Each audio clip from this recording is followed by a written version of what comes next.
48 hours before my wedding, my mother called to tell me that my sister's engagement weekend mattered more to the family than my ceremony. She did not say it in anger. That would have been easier to understand. She said it in the careful, polished voice she used whenever she wanted a decision to sound inevitable. "Nora, your father and I need you to understand something." I was standing in the dining room at Casa Vela, looking down at two place cards that still carried my parents' names. Beyond the open doors, the last of the restoration crew was checking the terrace railing. Inside, Daniel was arguing with a florist about whether the wind would carry the tablecloths into the herb garden. "What happened?" I asked. "Nothing happened," Mom said. "That is exactly the point. Lydia's engagement weekend has become more important for the family than we expected." My fingers rested on the edge of the first card. More important than what? There was a pause. I heard the faint click of another phone being connected. Dad joined the call without greeting me. "Your wedding." For a second I looked at the cards as if they belonged to a couple I had never met. "You mean you can't come?" "We won't be attending," he said. "It isn't personal. The Pike weekend has commitments we cannot walk away from." I knew about the engagement gala. I knew it was in New York. I knew there had been a Friday reception, a Saturday family program, and some kind of investor gathering on Sunday. I also knew my parents had received my wedding itinerary 9 months earlier, when the ceremony was still a line on a calendar and Casa Vela was still surrounded by scaffolding. "And the Monday meeting?" I asked. Dad's silence was answer enough. Mom softened her voice. "You have always been the practical one. You understand how these things work." There it was, the old compliment, the one that never meant I was loved. It meant I was expected to absorb the disappointment without making anyone feel guilty for causing it. I looked at the two cards again. I could have answered then. I could have asked why neither of them had suggested that one parent leave New York. I could have asked why a business weekend had been allowed to grow across 4 days after they knew my ceremony was on Tuesday. I could have reminded them that the direct flight from New York to Milan left every evening, that Casa Vela was a few hours by car from the airport, that people who wanted to arrive found a way to arrive. Instead, I said, "I understand." Mom exhaled, almost relieved. My thumb moved across the blank space beneath their names. I did not cross them out, not yet. Before I could hear the rest of the sentence they had rehearsed, my mind went back to the 10 days that had made this call inevitable. 10 days earlier, I still believed that the worst thing my parents could do was disappoint me one more time. I had not yet understood that they had placed my name inside a business proposal. When I was 10, my birthday cake arrived with my sister's name on it. The cake was small, white, and decorated with pink sugar flowers. My name had been written across the top first. I know that because I had watched the bakery deliver it. But by the time the candles were lit, someone had added Lydia's name beneath mine. "She helped choose the colors," my mother said, smiling as though she were explaining a kindness. Lydia was 6. She wore a pink skirt and spun around the backyard while everyone applauded. When I leaned toward the cake, she whispered, "Make a wish for both of us." I did. I wished that no one would notice when I was hurt. That wish became useful faster than I expected. At 13, I brought home a certificate from a regional design competition. I had built a small water filtration model from discarded tubing and a pump that barely worked. My teacher said it was the best thing in the class because I had designed it for a community center that kept losing clean water after storms. Dad looked at the certificate while he searched the kitchen drawer for Lydia's recital ticket. "That is nice," he said. "Can you print another copy of the recital photo? Lydia needs it for the program." I stood there holding the certificate while the printer warmed up. The lesson was not that my work had no value. It was that its value did not change what anyone expected me to do next. At graduation, my parents missed my ceremony because Lydia was performing in a dance showcase. They sent a message saying they would celebrate later. The scholarship letter in my bag felt heavier than my diploma. I sat on the curb outside the school auditorium while other parents took pictures with their children. Lydia called that evening from the back seat of my father's car. I could hear music and the squeak of costume hangers behind her. "Did you graduate?" she asked. "Yes." "Did you get the scholarship?" "Yes." She went quiet for a moment. Lydia was old enough to understand that our parents had missed something, but too young to understand why saying so might make the whole house tense. "I wanted to come," she said. "You had your show." "I know, but I wanted to see your speech." I believed her. That was part of what made the pattern difficult. Lydia was not standing at the door telling them to leave me outside. She was accepting the applause that arrived first and learning not to ask who had been left behind. "You can hear it another time," I said. "Will you read it to me?" I looked at the folded pages in my lap. The speech was about designing systems that worked for people who were usually asked to wait. "Maybe," I said. I never read it to her, not because I wanted to punish her, because by the next week, the moment had become another thing I would have to carry into a room where nobody had made space for it. I did not call home. I folded the letter, put it back in the envelope, and made myself one promise. I would stop carrying important things to people who had already decided not to look. I kept the scholarship letter in a box under my bed. I did not throw it away. I did not send a picture of it to my parents. I simply stopped offering proof of a life they could acknowledge only when it improved the family story. I thought that promise meant I would stop needing them. Instead, I became very good at needing them quietly, from a safe distance. I did not know it would take me years to understand that needing someone and choosing them were different things. At university, I worked nights in a fabrication lab and slept in a room so small that opening my suitcase blocked the door. That was where I met Priya Shah. She found me at 2 a.m, surrounded by wires, bent brackets, and a prototype that had failed so completely it had begun to smoke.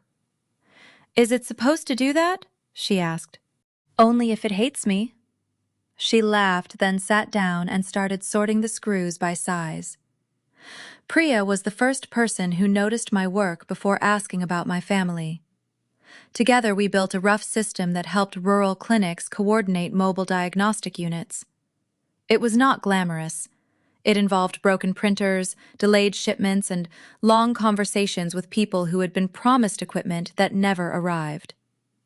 When I won a small grant, I called home before I could stop myself. My mother answered while Lydia was getting ready for a performance. She congratulated me quickly and asked whether I could help pay for Lydia's costume deposit. I said no. It was the first time the word left my mouth without an apology attached. Priya found me afterward in the hallway, staring at my phone. "You look like you just committed a felony," she said. I disappointed my mother. "Those are not the same thing." I did not believe her yet. But I kept the grant. I reinvested the first contract. And when Fieldline began to grow, I told Priya before I told anyone at home. The first clinic that tested our system did not have a clean office for us to work in. We shared a folding table with a nurse who was trying to update vaccination records while a generator coughed outside the window. One of our barcode readers failed on the first afternoon.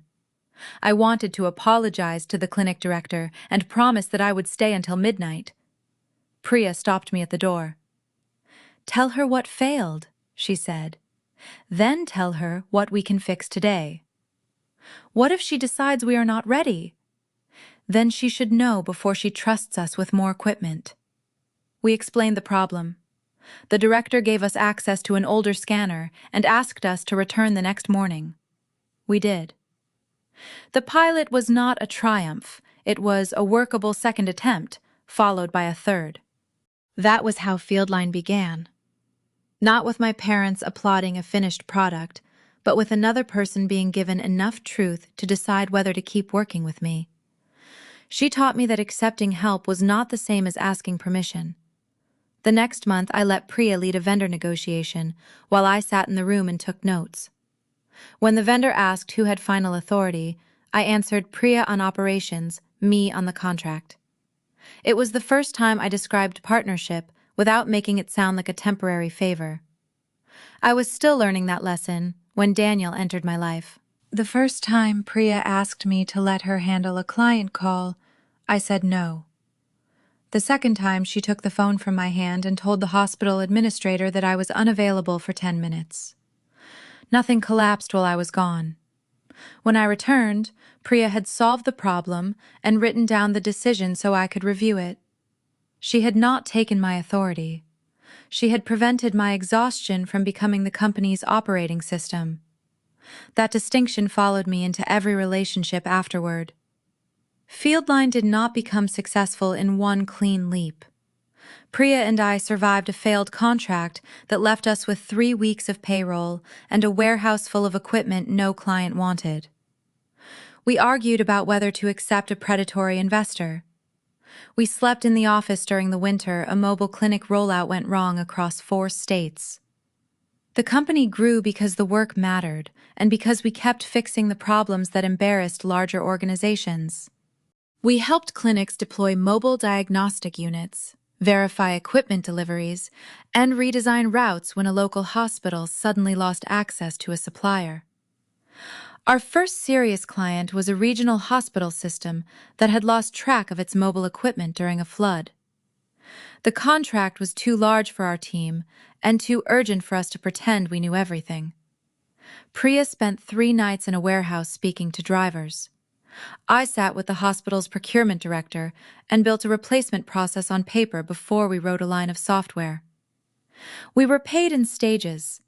The final payment arrived 6 months late. When it did, my first instinct was to call my parents and tell them I had finally built something that could not be dismissed as luck. I did not call. Instead, Priya and I used the money to hire 2 people who had been working unpaid overtime. The decision felt smaller than a family announcement, but it changed more lives than any photograph I could have sent home. 5 years in, Meridian Health Network acquired Fieldline's operating division.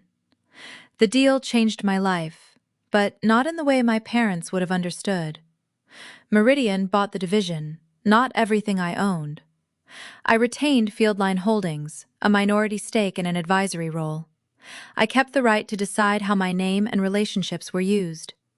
I did not control Meridian's network, and I had never promised to connect anyone to it. My parents knew I had sold part of the company. They knew I had money. They did not know the terms. They did not know I had bought Casa Vela with part of the proceeds, or that the property was mine rather than a corporate retreat. I kept those details private because every important thing I shared eventually became a request. Daniel understood the difference between privacy and secrecy. We met during a permit problem at a clinic site where he was helping a local contractor untangle a municipal approval. He asked why I was still working at midnight. He did not ask how much the company was worth. Our first real argument happened over a missed flight. I had stayed at a clinic site until the last possible minute, then assumed I could reach the airport in time. Daniel drove through traffic while I answered work calls. We missed the flight anyway. I apologized for the inconvenience and started looking for another route. "You are not allowed to apologize for having a limit," he said. "I caused the problem." "You caused a missed flight. You did not cause the world to become unsafe." That was when I understood that he was not impressed by my ability to keep moving. He wanted me to notice when moving was no longer the same as choosing. When he proposed, he did it in the half-finished kitchen at Casa Vela. There was no ring box hidden in champagne or photographer waiting behind a wall. He held out the ring with dust on his sleeves and said, "I want the version of your life that doesn't need an audience." I said yes. We decided on a Tuesday ceremony at Casa Vela, a restored coastal estate in Liguria. The date marked the day the deed transferred into my name, and it gave our core guests a full travel day before the ceremony. The house had belonged to a family that had spent 20 years letting it decay. I bought it because I wanted to repair something without turning the repair into a public announcement.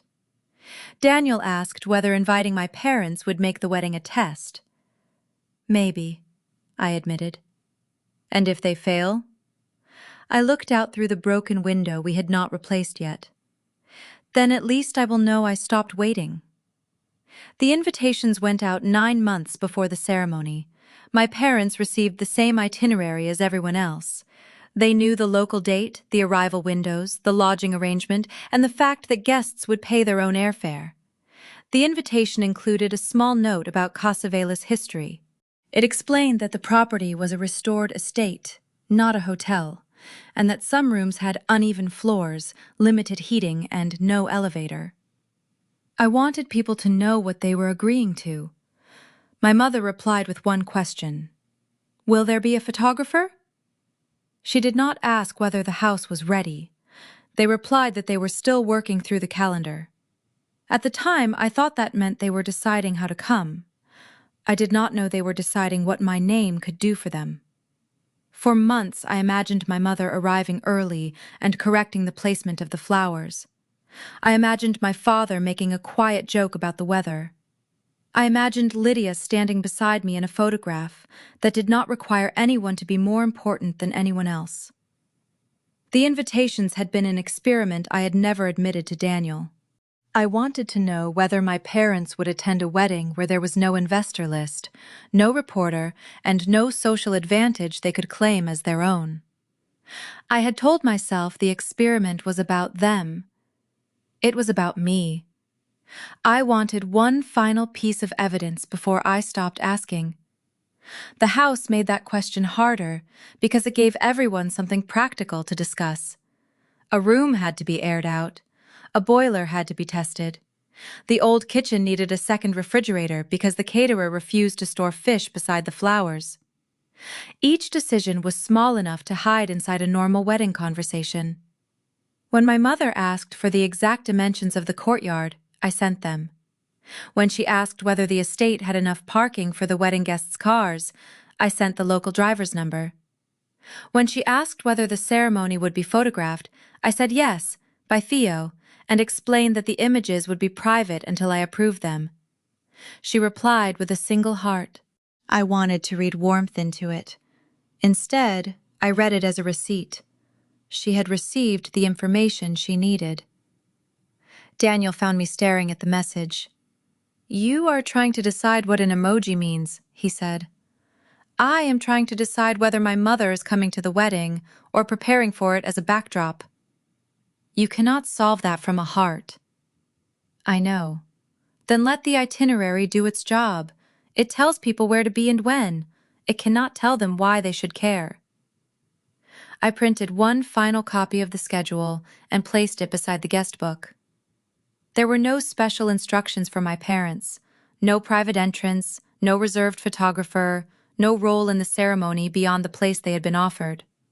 For once, equal treatment did not mean giving everyone the same emotional importance. It meant giving each person the same clear information and allowing their decisions to reveal the difference. My father called after almost 4 months of silence. He did not ask how the restoration was going. He did not ask whether Daniel was nervous. He said, "Your sister's engagement needs to look established." I was in the Casa Vela office reviewing a list of room assignments. The house had 24 guests coming from 7 cities. I had a spreadsheet open with flight windows, dietary restrictions, and the names of people who needed the stairs avoided. What does that have to do with me? You know photographers. You know how to make an event feel considered. I know one photographer. Then introduce us. He said it as though he were asking me to forward a phone number to a neighbor. The request expanded over the next 3 days. My mother wanted a private dining vendor. My father wanted a publicist who could make Lydia's engagement appear connected to the Pike family without making the Pike family look like a sponsor. Then Mom asked whether I could cover a small advance while Graham waited for money to clear from a property transaction. I offered one introduction and refused the advance. "You are acting as though we are strangers," Mom said. "I am acting as though money between us changes the conversation." She did not answer. The next morning, she forwarded me 3 versions of Lydia's engagement portrait. In each one, Lydia stood beside Julian Pike. In one, Martin Pike was visible behind them. In another, the Pike crest was positioned above Lydia's shoulder. The message said, "Which one makes the family connection feel strongest without looking forced?" I stared at the screen for a long time. I did not choose a photograph. I saved the attachments in a folder and wrote back that the couple should select the image that felt most like them. Priya noticed the new email domain when she helped me search for the vendor contract. It belonged to Pike Urban Partners. "This isn't just an engagement party," she said. "No." "What are they trying to buy?" I opened the event brief my father had accidentally attached to the photographer request. The first page described the weekend as a demonstration of family alignment and future advisory access. The second page mentioned a clinic-to-housing conversion project on one of Graham's stalled properties. The third page contained my name. It said, "Nora Bellamy, founder of Fieldline Holdings, is expected to advise on the community health component and may connect the project to relevant operating partners after the engagement weekend." Expected. May connect. There was no sentence saying that I had agreed, because I had not. My father had not told Martin Pike that I was participating. He had simply written my participation into the future and trusted the family event to make it feel inevitable. I called him. "Did you send this brief?" He took a breath. "The event team asked for a summary of the family background." "This is not family background. This says I am advising a conversion project." "You could advise it. That is not the same as agreeing." "Nora, you always make things sound more dramatic than they are." I looked at my wedding spreadsheet. Under the column for family attendance, my parents' response still said pending. "Then you won't mind correcting it?" "Not before the weekend." That sentence told me more than the brief. He did not want the truth corrected before the Pikes had seen the Bellamy family gathered around Lydia. He wanted the appearance of my participation to survive long enough to become useful. I closed the email and did not yet send Martin Pike anything. I needed to decide whether telling the truth would protect me or turn Lydia's engagement into a public trial. That decision would come after I understood exactly what my parents had accepted.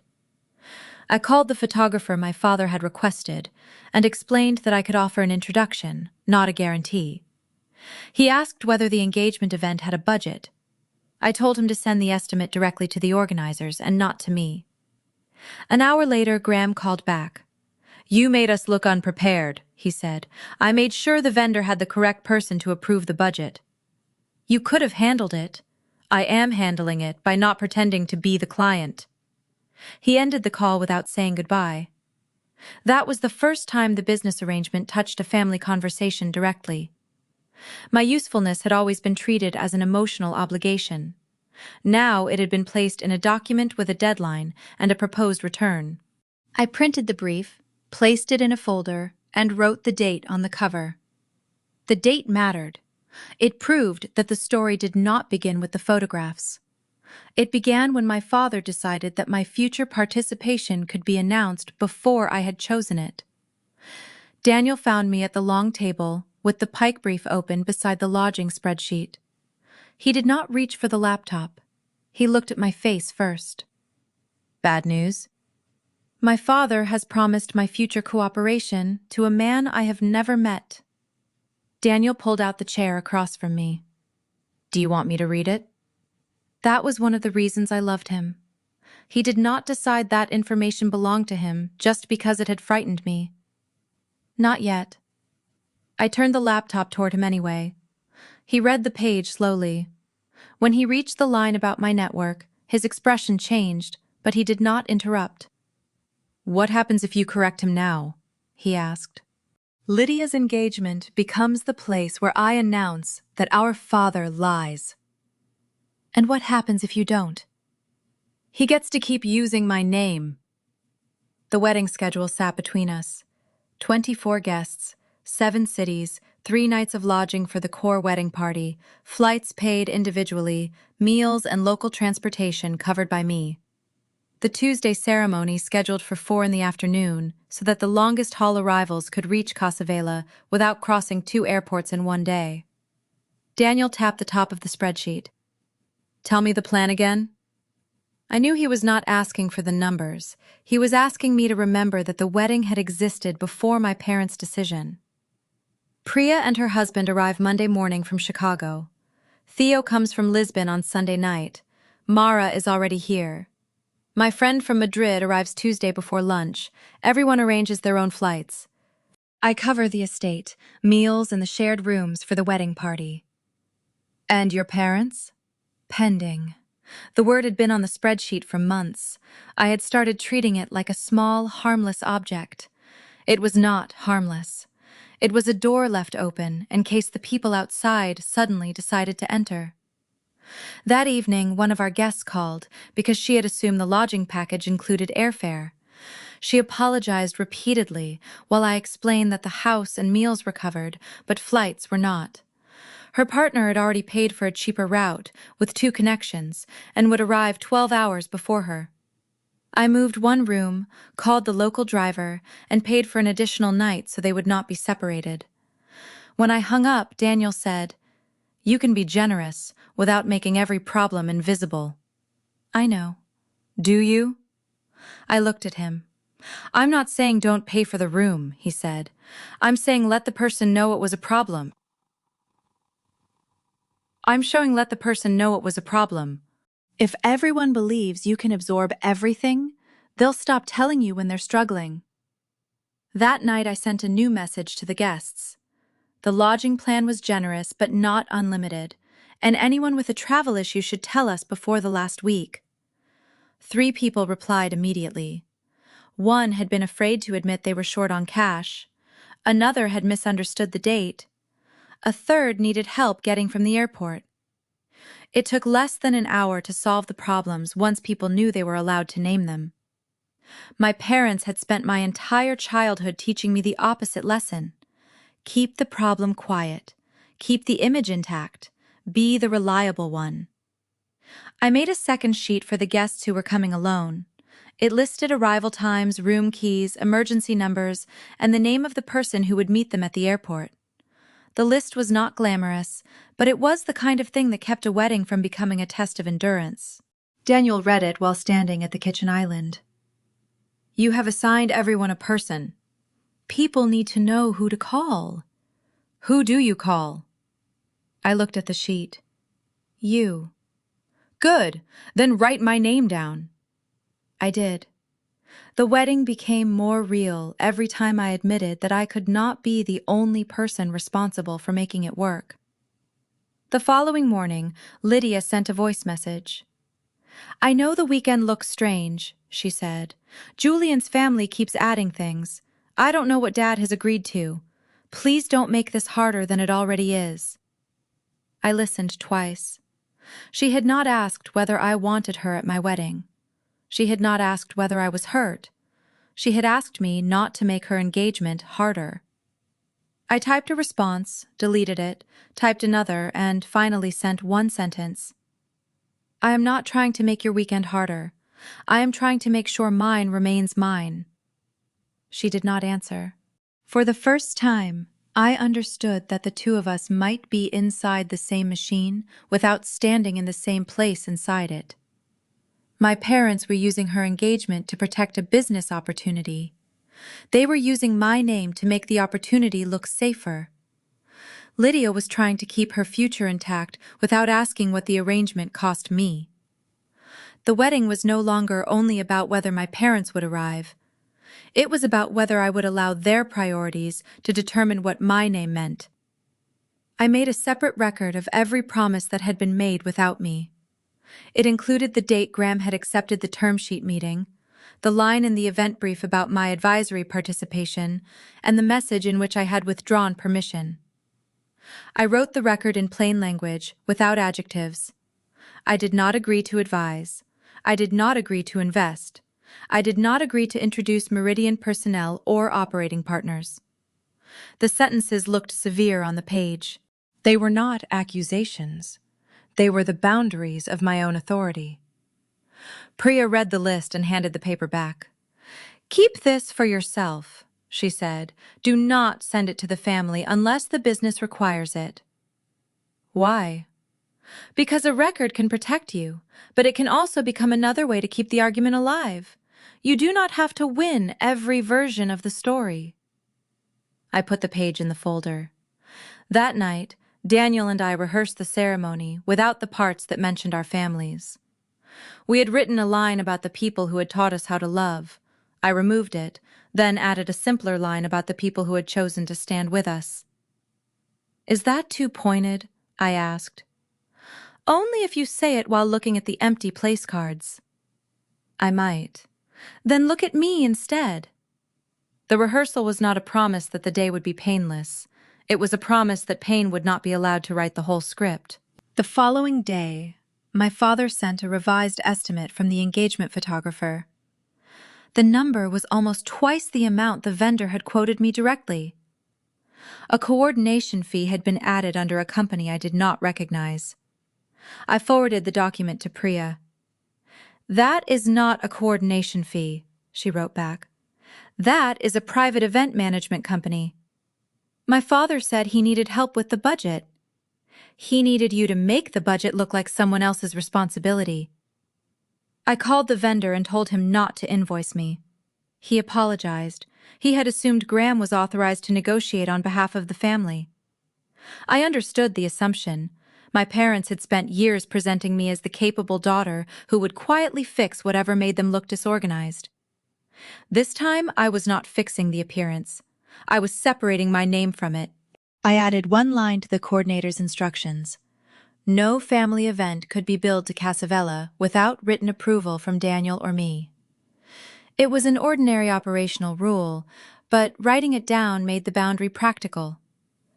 The first sign that the Pike weekend had expanded was a forwarded calendar invite. Graham had sent it to my mother, who forwarded it to me without noticing the original thread below.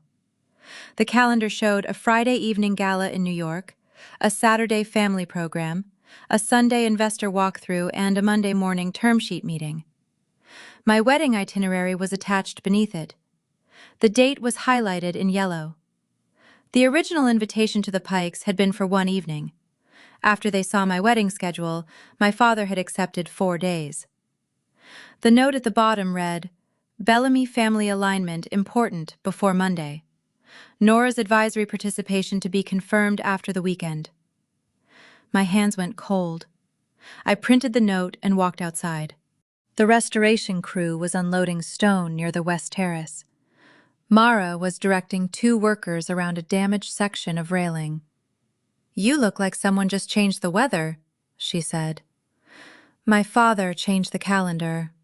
I showed her the page. Mara read it without making a judgment.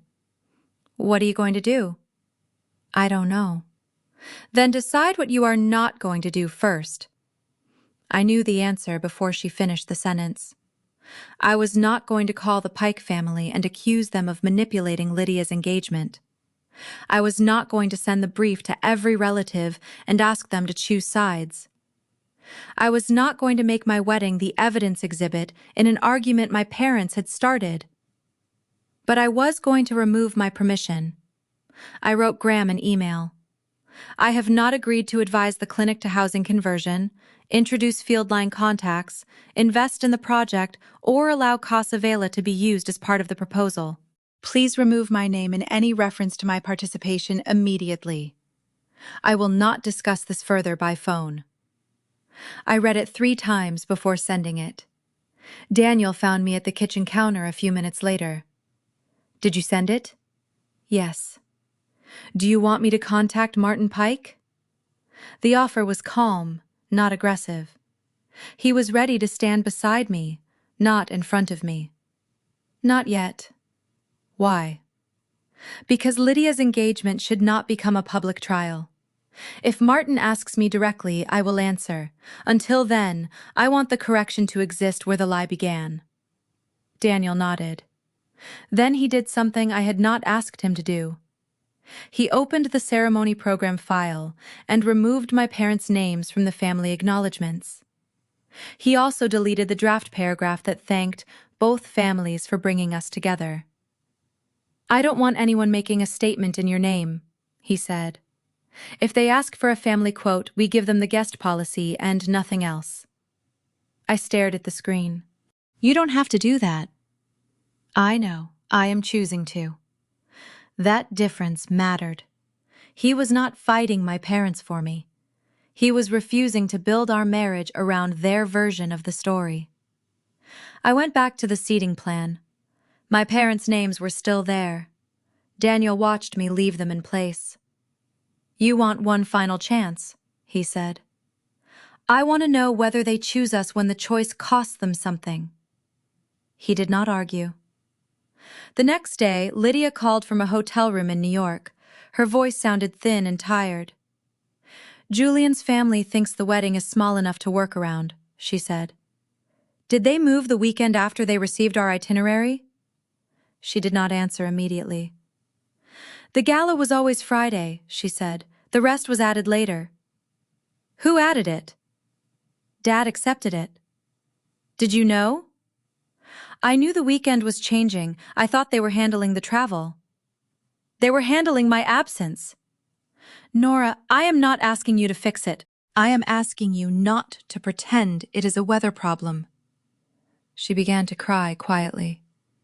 I felt the old impulse rise in me. Comfort her. Tell her it was not her fault. Make the conversation easier so she could go back to being happy. I let the impulse pass. I hope your engagement is what you want, I said. But I am not giving anyone permission to use me as part of the package. After we hung up, I closed the family seating file but did not remove the names. The final call was still coming. This time, I would not mistake waiting for love. Before bed, I opened the Pike brief again and compared it with my field line records. The proposed conversion project would use a vacant property Graham had owned for 3 years. The clinic component was not designed yet. There was no signed operating partner, no budget for the health services, and no consent from me. The only part that looked complete was the paragraph with my name. I saved the file in 2 places and emailed myself a copy. I did not trust the family cloud account, where my mother stored invitations and my father stored business drafts. The habit felt excessive until I remembered that people who rely on family access rarely believe they need permission. I was learning to keep records without becoming the kind of person who lived only for the moment the records would matter. The call came on Sunday afternoon, exactly 48 hours before the ceremony. I was in the office at Casa Vela, listening to Daniel read the ceremony program aloud while the rain plan was being tested on the terrace. Mom's name appeared on my screen. I stepped outside before answering. Nora, she said, your father and I need you to understand something. My mother's opening words from the unfinished call returned so clearly that I could feel my hand on the place cards again. You can say it. Lydia's engagement weekend is more important for the family. We will not be at your wedding. Dad joined the call. The Monday meeting is the final step before the Pike term sheet, he said. We cannot walk away now. You could have declined the Monday meeting. That is not how business works. It is how calendars work. Mom made a small, frustrated sound. Why are you doing this? You know how much pressure Lydia is under. I know how much pressure you put on me. The line went silent. I asked my father one question. If you had not used my name in the Pike brief, Would this weekend still matter more than my wedding? He did not answer. That silence was the last part of the conversation I needed.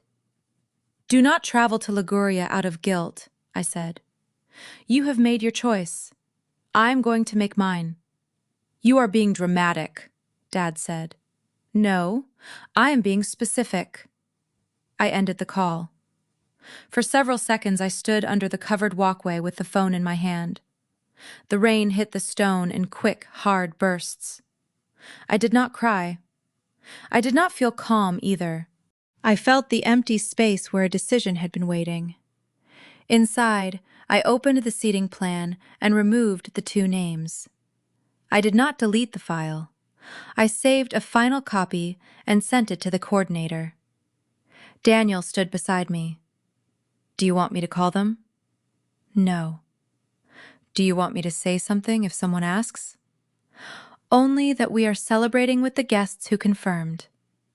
He nodded. The change took less than a minute. 2 names disappeared. 2 meals were reassigned. The table became smaller and somehow more honest. I had spent my life believing boundaries needed a speech to be real.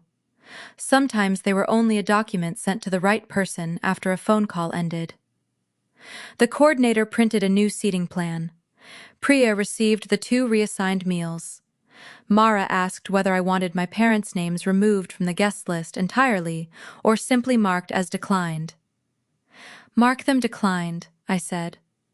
Why? Because they were invited. They chose not to come. Writing the word felt different from deleting their names. Declined preserved the fact that they had been offered a place.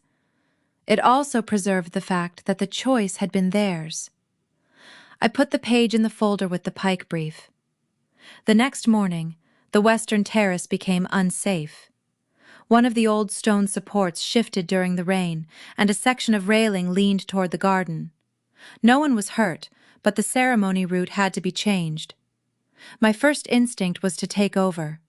I opened my laptop, started a repair checklist, and called the contractor who had built the original support. Mara took the phone from my hand. You have a wedding in 2 days, she said. You are not also becoming a structural engineer. I built a company around solving problems. Then solve this one by letting the people who know stone solve it. She called 2 local workers, moved the ceremony path to the olive grove, and found a temporary barrier that looked intentional instead of tragic. Mara had lived beside the estate for 26 years. She knew which stones shifted after heavy rain, which gates stuck in winter, and which local crews arrived when they said they would. I had hired her first as a restoration consultant because she knew the house better than any report. Over time, she became the person who could tell me when I was using a practical problem to avoid an emotional one. The grove will work, she said, measuring the new route with a length of cord. The guests will see the sea instead of the terrace. And if the railing is still unsafe after the ceremony? Then we keep repairing it. The wedding does not need to pretend the house is finished. She handed the cord to one of the workers and went to check the kitchen delivery. No announcement, no request that I thank her in front of anyone. I watched her coordinate the repair without asking whether anyone would praise her for it. That was the part of help I understood least. The people around me did not need me to prove they were useful before they helped. Priya arrived that afternoon with a suitcase, 2 folders of field-line documents, and the expression she wore when she had decided I was about to make a bad choice. You sent the withdrawal? To Graham. Not Martin Pike? If he asks me directly, I will answer. Priya studied me. You are allowed to protect yourself without turning the entire room into evidence. That is what I am trying to do. Then stop checking your parents' RSVP every hour. I looked down at my phone. She was right. The status still said pending. I had been refreshing it as though the family might be transformed by a software update. That evening, Lydia sent another message. Are you posting anything about the wedding? The Pike team is preparing the gala gallery. I answered, I am not coordinating a comparison. I want you to decide what you want without using my wedding as a statement. She replied after several minutes, I don't know what I want yet. It was the first honest thing she had said all week. Theo arrived after dinner with a camera case and a printed image plan. We went through it at the kitchen table. No staged absence, I said. Agreed. No private calls. Agreed. No caption about my parents. Agreed. And no posting until I approve the gallery. He nodded. The day belongs to you. The photographs do not become public just because I took them. I signed the page. The wedding would be witnessed, not weaponized. That night, the house was full of people carrying chairs, folding linens, and arguing about the best route from the kitchen to the garden. No one asked me to explain why 2 names were missing from the plan. They saw the change. They simply did not make me perform it for them. For the first time, I wondered whether the truth could travel without me pushing it. On Tuesday morning, the house woke before I did. I heard the kitchen door close, the low murmur of the caterers, and Daniel's voice asking someone to move the umbrellas away from the musicians. When I opened my eyes, the room was already bright. For a few seconds, I did not remember the call. Then I saw the final seating plan on the desk. 2 names had been removed. The paper did not look dramatic, it looked administrative. That was almost worse. A lifetime of waiting had been reduced to 2 blank spaces in a file. I dressed slowly. Downstairs, one of the guests had arrived at the wrong building because the lodging confirmation used the estate's old postal name. Priya handled the call. The driver found him near the harbor. The coordinator solved the room mix-up before breakfast. No one turned the problem into a symbol. That helped. I had spent years believing that if something meaningful happened, it had to explain itself immediately. The morning did not explain anything. It moved. Mara brought me a cup of tea and the repaired brass key from the original gate. This belonged to the house before the restoration, she said. The lock was replaced. The key was not. I turned it in my palm. Why keep it? Because not everything old needs to be thrown away. Some things only need a different door. I laughed, despite myself. The ceremony took place in the olive grove because of the damaged terrace. The path was uneven, and the chairs did not match perfectly. One had a scratch down the side, another had been repaired with a different shade of wood. It was the most beautiful thing I had ever seen. Not because it was perfect, because nobody had tried to hide the work that made it possible. The officiant welcomed everyone. No one mentioned the absent family. The ceremony did not begin with an apology for who was missing. When it was my turn to speak, I looked at Daniel, and then at the people seated behind him. I used to think love was proven by who arrived when the room was impressive, I said. Now I think it is proven by who stays when the plan changes, when the railing breaks, when the flight is delayed, when the person you love is not easy to comfort. Daniel's eyes filled. You have never asked me to be smaller so the room could feel stable. You have never mistaken my strength for permission to leave me alone. He took my hands. I choose the life that is real when the photographs are gone, he said. I choose the work, the repairs, the difficult conversations, and the people we cannot replace with a better-looking table. That line made Priya laugh through her tears. After the vows, she gave a toast about the first field line prototype and the night it smoked in the lab. Nora wanted to fix it alone, she said. She said she could rebuild the entire thing before morning. I could have, I said. You absolutely could not. Everyone laughed. Priya lifted her glass. To the woman who builds systems for everyone else and is finally learning that she is allowed to be held by one. I raised my glass. I am learning, I said. That is different from finished. After the vows and toast, Daniel and I walked the short path to the courtyard while the guests moved toward the meal. He squeezed my hand twice, our private signal that meant he was checking in without making me answer in front of everyone. "Still okay?" he asked. "I keep waiting for something to ruin it." "Something already did." I stopped walking. "That is not what I meant." "I know, but the day is not ruined because your parents made a choice. It is different because you stopped making the day responsible for correcting them." I looked toward the courtyard. Priya was helping Mara carry a bowl of lemons. Theo was crouched near a child who had dropped a ribbon. Nobody was waiting for me to explain why the family table was smaller. "I don't know how to have a good day without turning it into evidence," I said. "Then have a good day badly," Daniel said. "You can learn the clean version later." I laughed.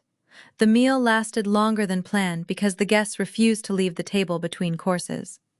Someone told a story about Priya's first office chair collapsing during a video call. Mara described the week she found the original gate key in a wall. Theo showed a guest how to adjust the focus on his camera. The house held all of it, without needing a caption. At one point, a guest asked whether we planned to invite the missing family members to a second ceremony. The question was innocent, but it moved through the table with the force of a dropped glass. Daniel looked at me. He did not answer for me. "There is only one ceremony," I said. "Today is it." The guest apologized and the conversation moved on. That small exchange mattered. No one turned my parents' absence into a forbidden subject. No one turned it into the center of the wedding either. The afternoon moved through small, ordinary moments. Mara adjusted the edge of my veil when the wind caught it. Daniel checked the rain plan twice. Priya moved a chair so a late guest could sit beside her instead of at the end of the table. Theo photographed hands, shoes, spilled wine, a child falling asleep against his grandmother's shoulder. He did not photograph the places my parents would have occupied. Lydia watched part of the ceremony through an approved private live stream from a hotel room in New York. I learned that later because she sent me a screenshot. In it, her face appeared at the edge of the screen, reflected in the dark glass of a window. She wrote, "You look happy."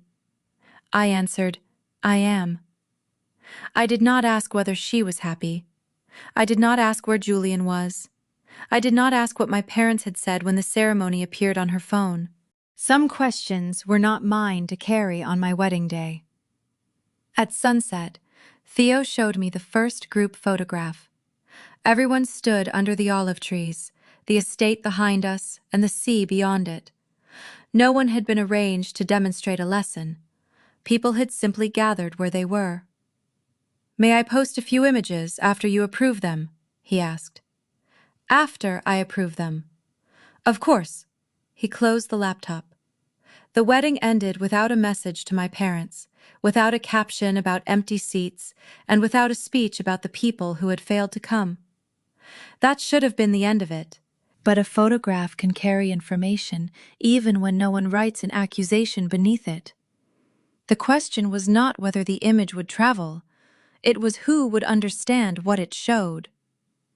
Before we went inside, I asked Theo to remove one photograph from the approved set. It showed two people looking toward the edge of the group, where the missing space was visible even though no chairs were empty. "Why remove it?" he asked. "Because I can already hear the caption people would write." He deleted it without argument. The photographs we kept showed presence. They did not ask strangers to interpret absence for me. The meal continued after the musicians packed up, but I kept the gallery private and let the people who had been there own the rest of the evening. The first gallery arrived the next morning in the private folder Theo and I had agreed on before the ceremony. There were 93 images. I moved through them slowly. The restored estate appeared in fragments. A stone wall, warmed by afternoon light. The kitchen table covered in lemons and herbs. Mara standing beside the repaired terrace. Daniel laughing because someone had dropped an entire tray of glasses. The photographs did not make Casa Vela look expensive. They made it look inhabited. One image showed Priya and me at the end of the table. She was saying something that had made me laugh. My hand covered my face. Behind us, the people who had arrived from 7 cities were listening to a story about the first field line prototype. No one was looking at the camera. No one was performing unity. I approved 12 images. Theo prepared one portfolio post about documenting a wedding at a restored coastal estate. The caption named the people who had worked on the house and thanked the couple for allowing the restoration story to remain part of the day. It did not mention my parents. I approved that too. Mara's restoration account posted a second image of the estate courtyard with a simple line about the house being ready to hold a new family gathering. I approved the wording before it went live. By lunch, the posts had been shared by guests. Priya sent me a message showing the image on a local hospitality page. A woman I had never met had written that the photographs made the wedding feel warm without trying to prove anything. I smiled at that. The phrase did not feel like praise for my wealth. It felt like relief from the obligation to explain it. Then Lydia sent me a screenshot from the Pike event page. The engagement gala's official gallery had gone live. The caption described the weekend as a celebration of 2 families entering a new chapter together. In the first photograph, Lydia stood beside Julian. In the second, Graham and Celeste posed with Martin Pike and his wife.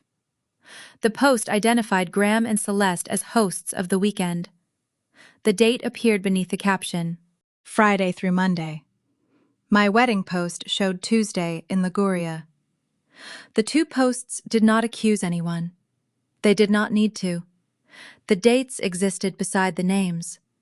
The Pike team had published its own record of where my parents had chosen to be.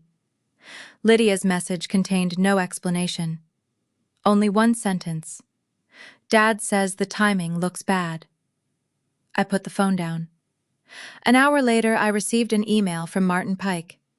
Beneath his signature, he said, the Pike compliance lead had flagged a mismatch.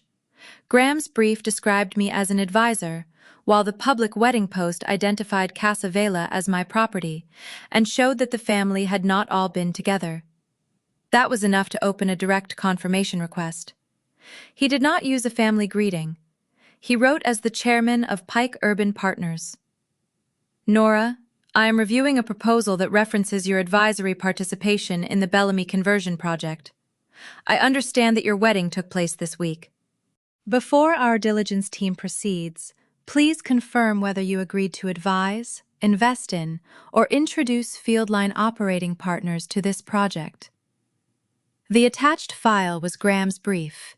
My written withdrawal sat in the same folder. I read both documents side by side. The question was simple. The answer would not be. Before I replied, I checked 3 records.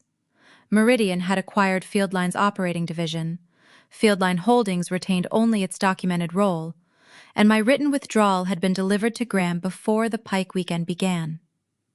I could advise on my retained work or introduce a person if I chose.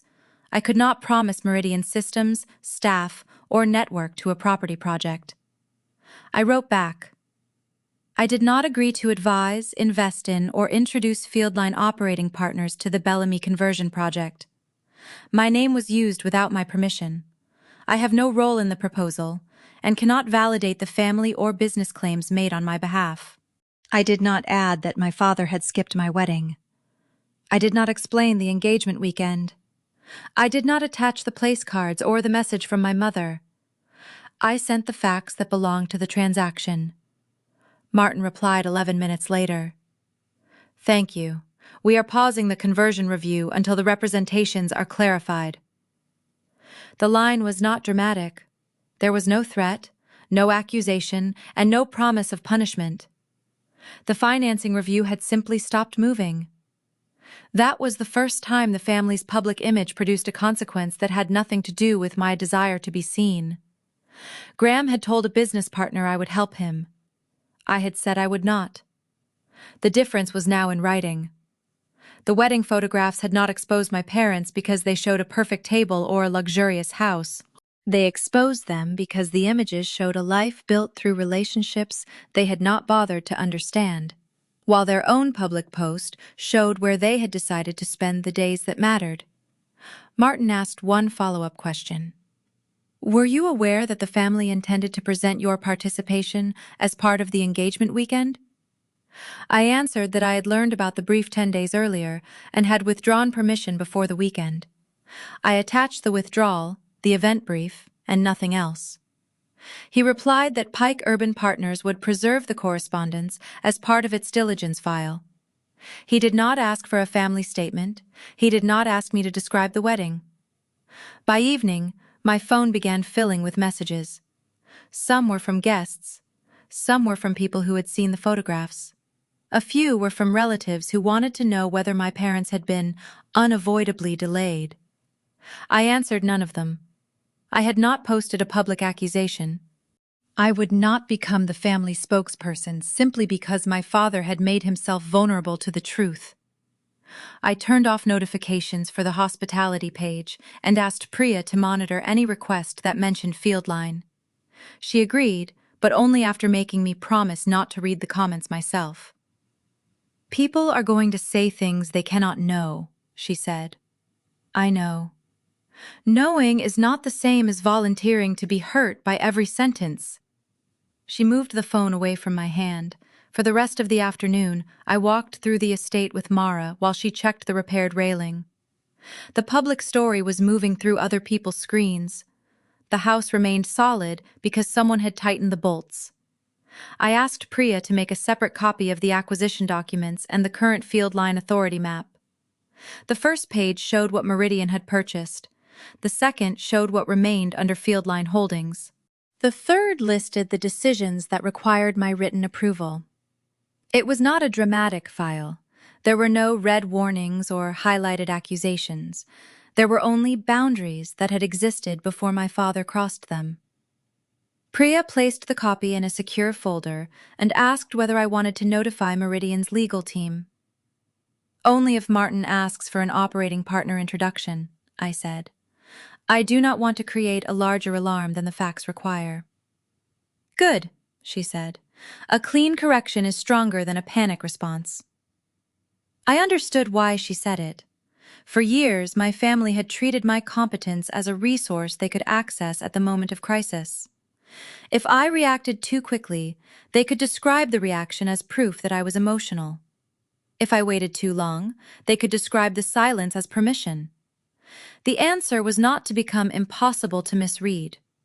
It was to make my actual position clear and let other adults deal with the consequences of ignoring it. That evening, Martin's assistant confirmed that the Pike team had archived the event materials separately from the financing file. The email contained no judgment. It simply stated that personal attendance and professional authorization could not be treated as the same evidence. I read that sentence twice. It was the distinction my family had refused to make. They had believed that if I belonged to the family, my professional credibility belonged to the family too. The wedding photographs made the mistake visible, but the documents made it verifiable. My father called the next morning. You need to post a clarification, he said. I was sitting at the Casa Vela kitchen table, reviewing the final restoration invoices. The house was quiet except for a delivery van backing down the road. What clarification? That your mother and I could not attend because of unavoidable logistics. That is not what happened. It is what people need to believe.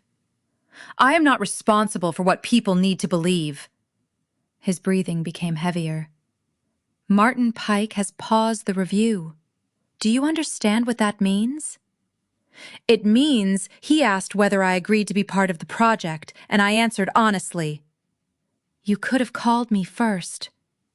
I did. You told me not to correct the brief before the weekend. There was a short silence. You are using a family misunderstanding to damage my business.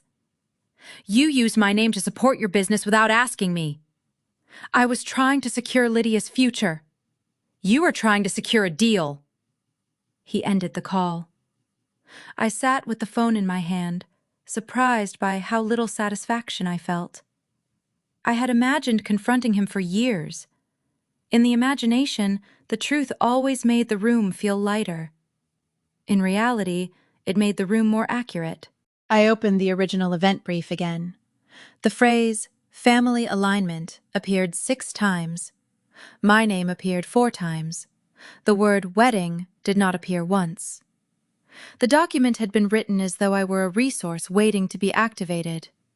It had not asked whether I was available, whether I supported the project, or whether the clinic component had a viable operating plan. That was what made the situation different from an ordinary family misunderstanding. My father had not merely forgotten to include me, he had included a version of me that did not exist. Mom called 2 hours later. "You allowed those photographs to be posted," she said. "I approved 12 photographs of my wedding. You knew people would compare the events.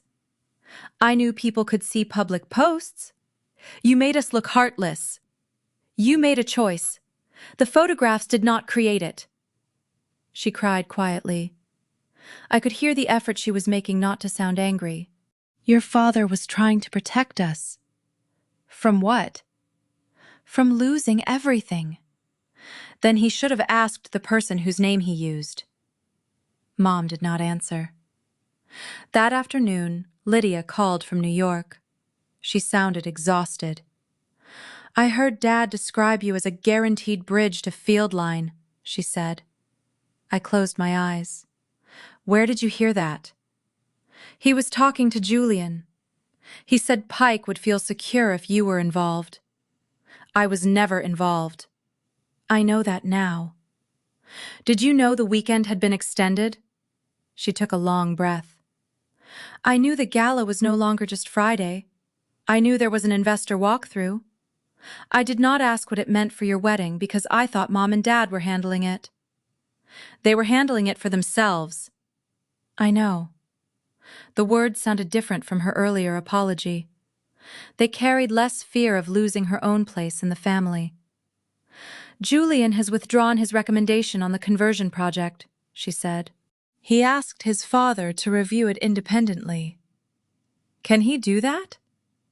"He is an associate. He can recommend that they pause. His father decides." "What does that mean for you?" "Our wedding is postponed." She said it like a person reporting weather after a storm. "Are you still engaged?" "Yes, but Julian told me he will not marry into a story that requires everyone to pretend." "And what do you want?" She started crying. "I want you to tell me I am not a bad person." The old answer rose immediately. I could say that she was young, that she had been pressured, that she did not understand the full plan. I could make her feel better and leave the structure untouched. Instead, I said, "I am not the person who can give you that answer." She went silent. "You need to decide what you will tell Julian and Martin when I am not on the call," I continued. "I will not be your alibi, and I will not be your punishment."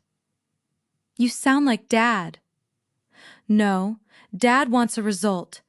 I want you to choose." She did not answer for a while. Then she said, "I will tell them the truth.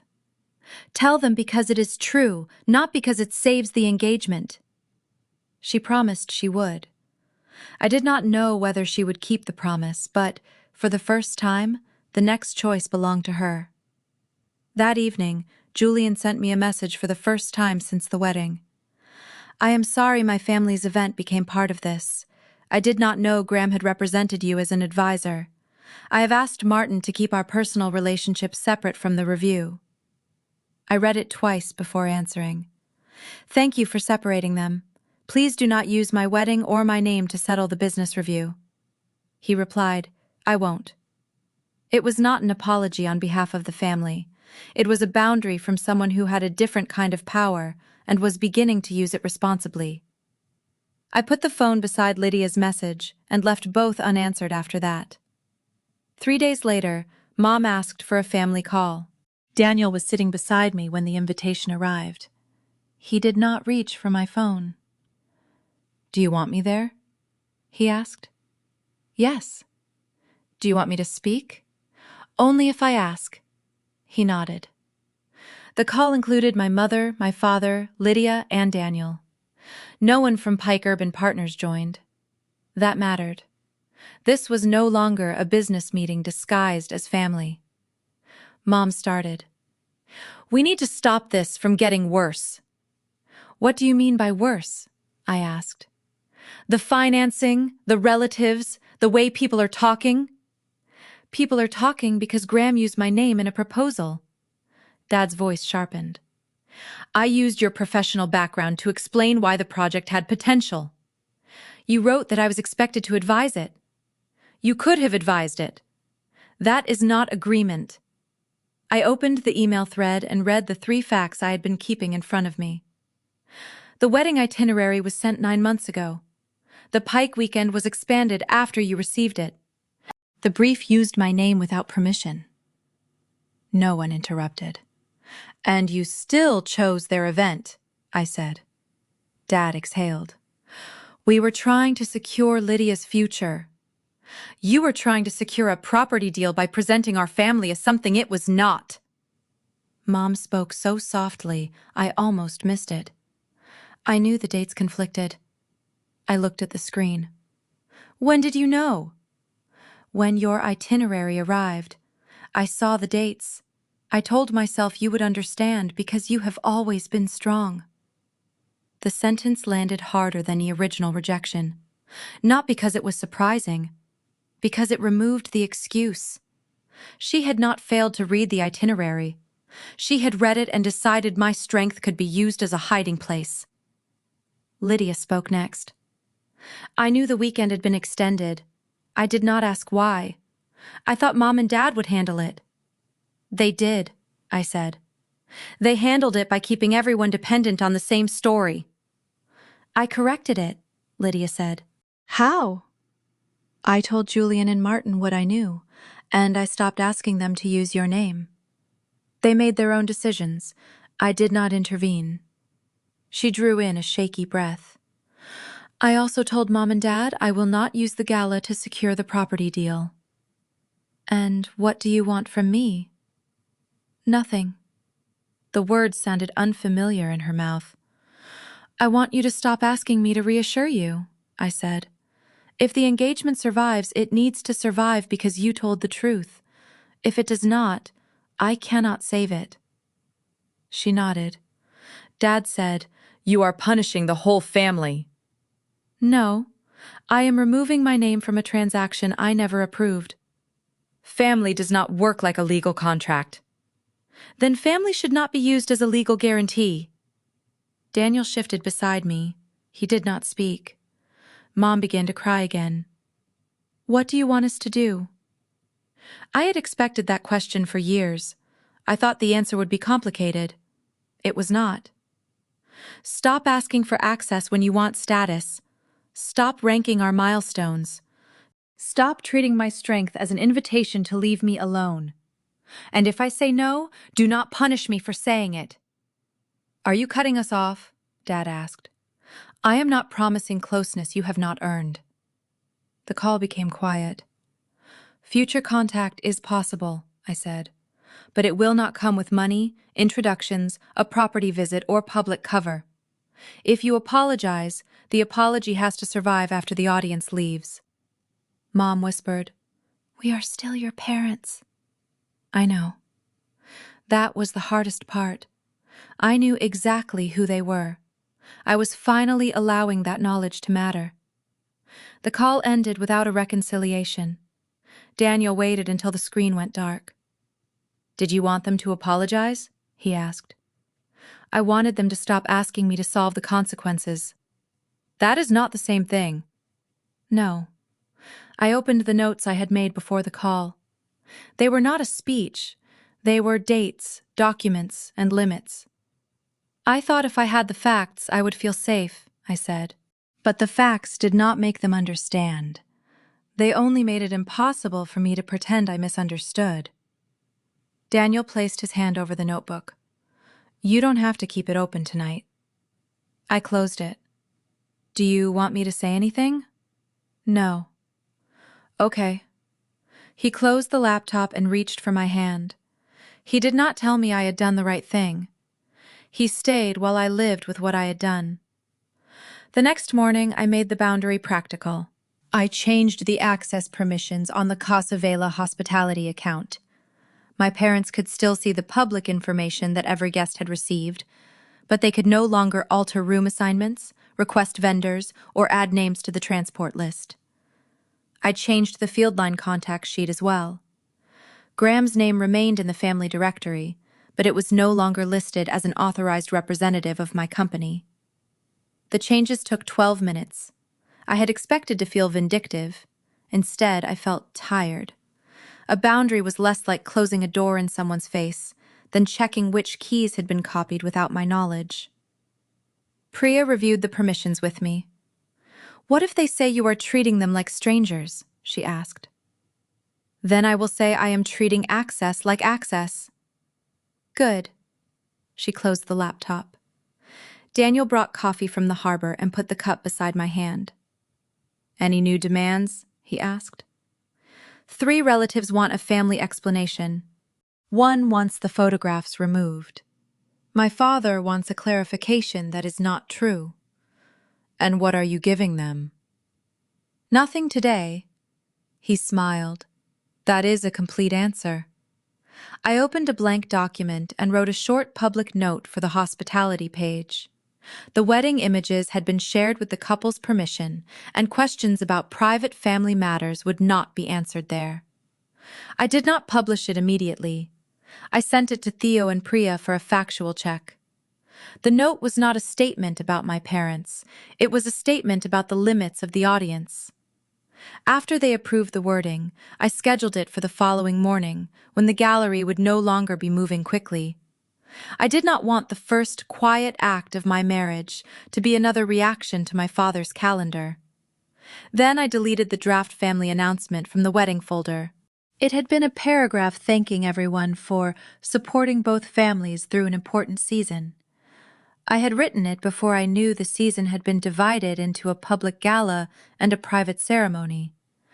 I replaced it with the names of the people who had actually worked on the wedding: the coordinator, the caterer, the restoration crew, Theo, Priya, and Mara. That was not revenge. It was accurate credit. The first month was quiet. Graham sent one message with no request attached. "I hope the restoration is going well." I answered with a photograph of the repaired terrace. He replied with a thumbs up and did not ask who had paid for the work, or whether I could introduce him to the contractor. It was a small change. I did not turn it into proof of transformation. By the second month, Martin Pike had completed a limited review of Graham's property venture. The clinic-to-housing conversion was abandoned. Graham's company accepted a smaller property plan with fewer investors and a lower valuation. He did not blame me publicly. I learned this because Celeste forwarded me a message she had sent to 2 relatives and to Pike Urban Partners. Nora was not involved in the conversion proposal. We accepted a business schedule after receiving her wedding itinerary, and our absence was a choice we made. Please do not describe it as an unavoidable travel problem. I read the message twice. Then I saved it in the same folder as Graham's original brief. Not as ammunition, as a record of changed behavior. Celeste added a note beneath it. "I read your itinerary when it arrived. I knew the dates conflicted. I chose not to challenge your father because I did not want to lose the deal. I used your strength as an excuse. I am sorry. It did not repair graduation. It did not repair the birthdays or the years I had stopped bringing home certificates. But it named the choice correctly." Lydia called in the 3rd month. "Julian and I are still engaged," she said. "The wedding is postponed. He wants us to decide what kind of family we are building before we set a date." "What do you want?" "I want to stop asking you to make me feel innocent." I did not know what to say to that. "I have not asked you to intervene," she continued. "I told Julian what I knew. I told Martin what Dad wrote. I told Mom that if she wants a relationship with you, she has to stop using me as the reason you should forgive her." The words were uncomfortable because they were not a performance for me. Lydia was making them where I could not control the result. "Thank you for telling the truth," I said. "You do not have to say you are proud of me." "I wasn't going to." She laughed once, surprised. "Good." After we hung up, Priya found me looking at the family message thread. "You are waiting for another notification," she said. "Maybe." What would it say? I imagined the possibilities: an apology, a complaint, a request, a photograph of my parents looking sad beneath a sentence about family. I turned off the thread. The next week, I declined an invitation to a small family dinner because I had work and did not want to discuss the property review. My mother replied, "Of course, another time." No guilt, no accusation, no message from my father asking whether I understood what I was doing. The silence did not feel like approval. It felt like the first time my answer had been allowed to remain an answer. That was the third change. The next invitation came without an explanation. It was a simple message from my mother asking whether I wanted to meet for coffee if I happened to be in New York. There was no mention of Pike, Lydia's wedding, or the estate. I said I would let her know if my schedule brought me there. She replied, "That is enough." I kept the message, then put it away. At Fieldline, I handed a difficult client review to a younger operations lead instead of staying awake to solve it myself. She made 2 mistakes, corrected both, and sent me a clear report. I did not take the work back from her. Priya said, "You are practicing the same thing in every direction." What thing? Not confusing control with care. I thought about my parents. They had called control protection. I had called self-sufficiency safety. Both names had allowed us to avoid the more frightening question of whether we could trust anyone to stay when we were not managing the outcome. The boundary was not the call. The boundary was what happened after the call, when everyone had the opportunity to turn my no into another argument. They did not. I still did not know whether I wanted them close. I only knew that if they came back, they would have to come without cameras, business partners, invitations to impress, and expectations that I would repair the room for them. 3 months after the wedding, my mother asked whether we could meet at a small harbor restaurant near Casa Vela. No estate tour. No Pike representative. No photographer. Just a meal. I said yes. Not because the past had become smaller, because their behavior had finally become specific enough to test. Before the meal, I wrote 3 questions in my notebook. Not questions about whether they regretted losing access to me, questions about whether they could sit with a consequence without asking me to remove it. Would they speak about the wedding without asking me to defend it? Would they name the business lie without turning Lydia into a shield? Would they accept a future that might be limited, ordinary, and private? I did not show the questions to Daniel. They were not a test I could grade in the room. They were reminders that an apology was only one moment, while trust was a pattern. The restaurant sat above the harbor, between a bakery and a repair shop. Its windows looked toward the water, but the tables were close enough that no one could pretend the room belonged to them. I chose it because there was no private dining room. If the conversation became uncomfortable, other people would still be eating within reach of the next table. The setting did not threaten anyone, but it made performance more difficult. Daniel came with me. He wore the same watch he had worn on our wedding day. I wore a blue jacket Mara had found at a local tailor after the ceremony, when my dress had been packed away, and I had realized I did not own anything suitable for ordinary dinners. My parents arrived together. Lydia and Julian followed them a few minutes later. I had invited Mara as well. She said she would come only after checking the terrace cruise evening schedule, which was why she arrived after the first course. There were no business partners, no cameras, no polished event brief. My father looked older than he had 3 months earlier. Not dramatically. His shoulders were lower. He checked the menu instead of checking his phone. My mother held her bag in both hands. "Thank you for meeting us," she said. "This is a meal," I replied, "not a reset." She nodded. The waiter asked whether we wanted the large table near the windows. My mother looked at me before answering. "Whatever is available," she said. It was a small thing. The old version of her would have chosen the table with the best view and explained that it mattered for the family photograph. This time, she did not ask for a photograph. Graham sat across from me. For a while, we listened to the restaurant around us, the clink of glasses, the scrape of chairs, the kitchen door opening and closing. Finally, he said, "The property venture is smaller now." "I know. Martin was right to pause the conversion review." I did not respond. "I told him you would advise the project because I wanted the proposal to look stronger," he continued. "I told myself you would agree once the family was involved. That was dishonest." He did not say unfortunate. He did not say misunderstood. He said dishonest. "It was," I said. My mother looked at me. "I read your itinerary," she said. "I knew we could have left the Pike weekend after Sunday. I knew the Monday meeting was not the only option. I chose not to challenge your father because I was afraid of what losing the deal would do to us." "And you decided I would survive being left out?" "Yes." The answer was painful because it did not try to soften itself. Lydia kept her hands folded in her lap.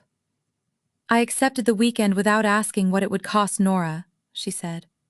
"I wanted the Pikes to see me as the daughter who belonged in their world.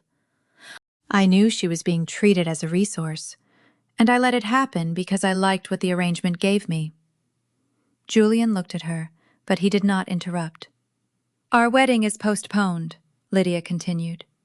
"If we set a new date, it will not be built around a business deal." I believed her enough to listen. I did not need to believe that every future choice would be perfect. "Do you want me to forgive you?" I asked. Lydia looked down. "I want to stop needing your forgiveness to know what I did." That answer was not clean. It did not turn her into a different person. But it meant she had begun to carry the weight without placing it back in my hands. The waiter brought water.